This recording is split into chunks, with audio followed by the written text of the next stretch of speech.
Hervé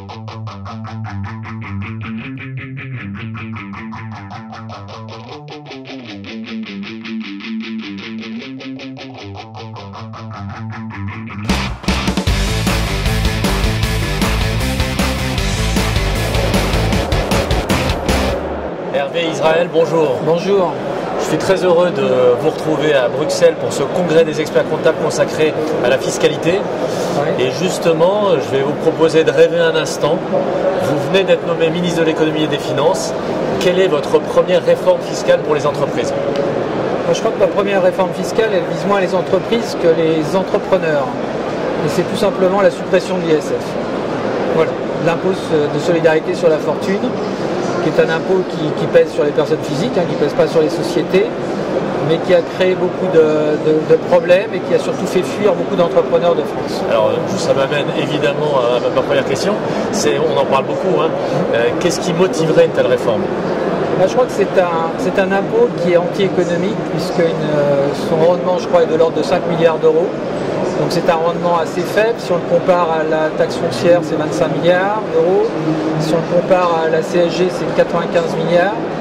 Donc un rendement assez faible et en plus une déperdition de revenus fiscaux par les départs que ça a généré de France.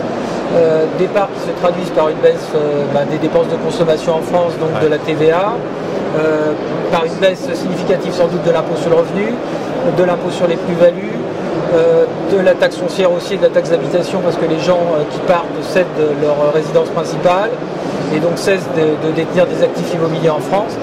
Donc beaucoup d'effets de side effects, comme on dit en anglais, qui entraînent une chute des rendements des revenus fiscaux qui sont certainement plus lourds que le rendement positif de l'ISF.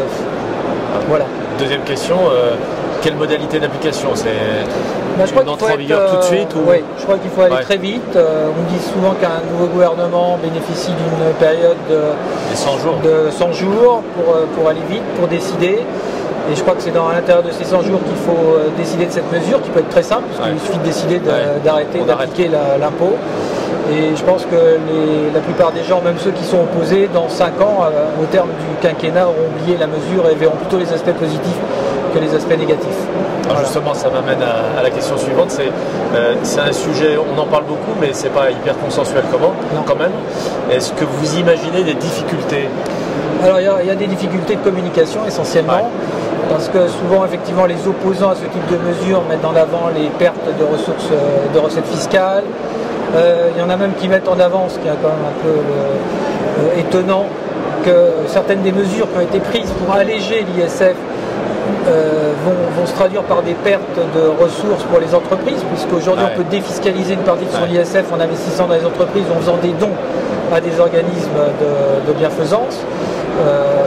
Et donc, effectivement, il va y avoir des conséquences, mais ces conséquences peuvent être largement compensées par les aspects positifs générés par cette mesure.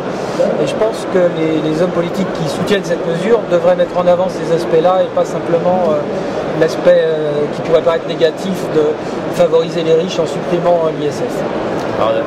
Vous évoquiez un coût de 5 milliards, c'est peu, mais quand même, c'est quand même 5 milliards. Comment vous financez une telle mesure? Je crois qu'il y aura un financement qui va s'auto-générer, c'est-à-dire que ça va inciter énormément de Français à revenir. Et je suis certain que les recettes fiscales qui vont être générées par le retour de ces Français en France, ou de ces étrangers en France, parce que ce n'est pas que les Français qui sont concernés par l'ISF, sera largement suffisant pour compenser la perte de 5 milliards d'euros. C'est une mesure qui s'autofinancerait. Voilà, pour moi je pense, je ne suis pas mathématicien, mais je pense qu'on devrait largement autofinancer la mesure. Hervé Israël, merci beaucoup. Je vous en prie.